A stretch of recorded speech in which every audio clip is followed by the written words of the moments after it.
AITAH for telling my FIL they won't ever be living with us? Prior to my wife and I trying for our first, we spoke with both sets of parents and said, would they have any interest in helping with watching their grandkids until preschool starts?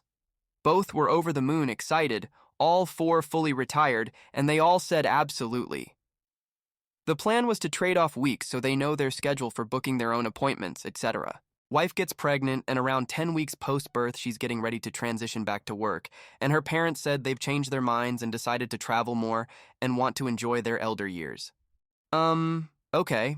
My parents did their absolute best to pick up in-laws' slack, but daily childcare was too much with my wife and I working full-time, so we ended up with my parents watching on Mondays and Wednesdays, paying for childcare on Tuesdays and Thursdays, and my wife and I working half days on Fridays to handle that, with my parents taking the Friday whenever we needed them too. They're incredible.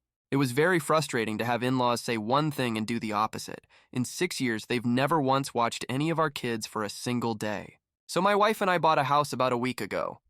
They're over checking it out as we're unboxing, and my FIL sees this house has a first FIL master with full bath. He turns to Mill and says, "Oh, thank God, we won't have to do stairs." I said, "Come again?" Miel says of my wife and her two siblings, "We are doing by far the best, and it would make the most sense for them to live with us, as they're in their 70s, and a house is becoming too much for them already." I audibly laughed hard and loud and said, "Hell would freeze before you live here," which was met by shock from both of them.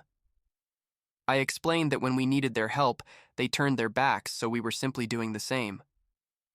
My wife agreed. She expressed how expensive and how difficult it was with zero help from one side of our village. That was their call, but we were now returning the favor. They're incredibly upset and hurt over this revelation. Were we the assholes for this stance?